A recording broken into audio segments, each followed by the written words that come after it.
toasty tip for you. Shift Q opens up the medical menu. What's going on, guys? It's Low Floored and welcome back to another SCUM video.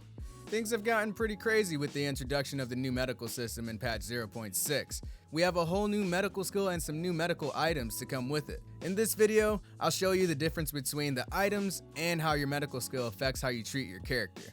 If you guys do enjoy the content and find it useful, hit that like button. It really helps out the channel a lot. And if it piques your interest, hit that subscribe button. But enough yapping, let's get into the video. So with the new medical system, we have a bunch of different things to look at now. At the top left, we can see your heart rate, breathing rate, blood pressure, oxygen levels, and your temperature. You will also see the conditions of your character when there are some. Those things are more extra bonuses for me to look at, as it helps you understand what your player is going through. But the real meat and potatoes is looking at your skeleton and your treatment sections at the bottom. This shows your health, your blood, a skeleton that shows off where your body is hurt, and the untreated, stabilization, and recovery tabs. This bottom part of the menu is going to be where you're going to be keeping your eye on the most. Now, before we get into how to treat wounds, we're going to talk about the different medical items we have. We have the regular rag stripes, the emergency bandages, the pressure dressing, the hemostatic dressing, and the tourniquet.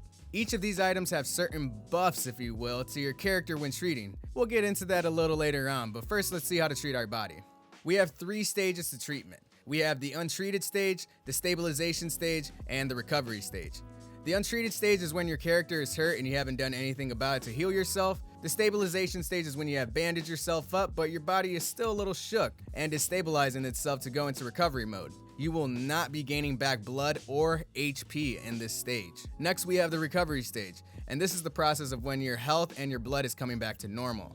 Also, we have 4 stages of conditions. Each condition is going to be much harder on your character and require more items to help heal that condition. Now that we understand what these stages mean, let's go in and see how they work in real time. In this first clip, I get pretty beat up by these puppets, but since they were just weak hits and the condition is phase 1, it's not going to affect our character that much.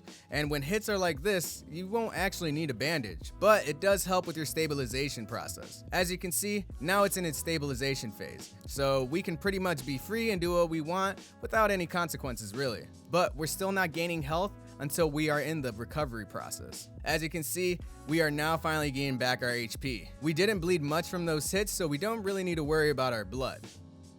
But what if we get shot by a mech a couple times? What then? Well, this is when it gets interesting. This mech has hit me with a couple of shots, and now both my leg and arm are in condition 4, which means we are going to bleed out and die. But if we use 5 bandages, yes, 5 bandages, then we will be able to treat ourselves.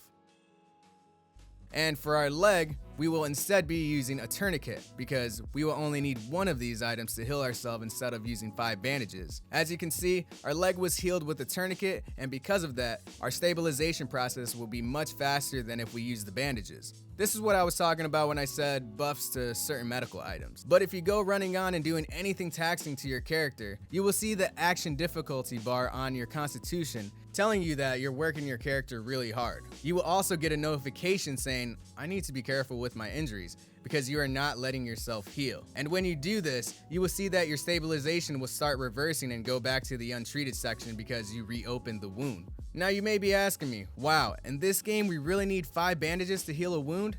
And no, that's not quite the case here. Now is when we take in consideration of the medical skill. Yes, with each higher skill you have, the less items you will need to patch a wound. I'll have a graph on the screen showing what each medical item and medical skill does for your character when treating, and I'll also leave a link in my Discord if you guys want to check that out. So since we know that, let's take a look at our player, or Dr. Loaf, with an advanced medical skill. As you can see, Doc was hit twice as well, but he only needs 2 bandages to heal himself up from the same injury. But since he used the bandages, he will not get any buffs to his stabilization phase. We then use a tourniquet on his leg, and as you can see again, that tourniquet is stabilizing much faster than the bandages would, which means you can get back into the fight much quicker and die to probably something else. For all of you guys that have squads, I hope one of you are going to be a doctor because it's going to be needed. And yes, you can have someone else heal you up if you would like a faster stabilization process or don't have any meds. Next up, we're going to take a look at hypothermia and the hyperthermia conditions. When you are cold, we start to see this ice come onto your screen, and that's signifying that you have the chance to catch hypothermia. and you need to bundle up. If you are in your medical menu, you will also see that your character's skeleton will start to glow with a slight bluish color. And if you don't bundle up, well, your character is going to die. But if you bundle up, your temperature will start to stabilize and you'll be okay. You can also get warmer quicker if you are inside a building or you build a fire for yourself. For hyperthermia, that means you're wearing too many clothes and you should probably take some off. You will notice that your character is starting to sweat and get other notifications like dizziness and weakness. And your character's skeleton would turn a slight orange, telling you that you have a chance to catch hyperthermia. To alleviate this, you will need to take off your clothes and chill out for a bit, or jump into some water to cool off to get rid of hypothermia quickly.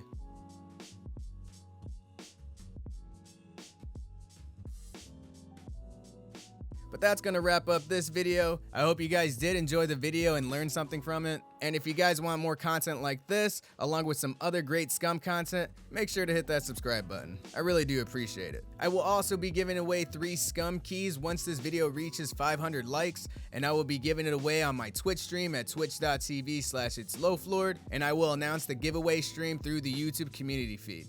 I hope to see you guys there.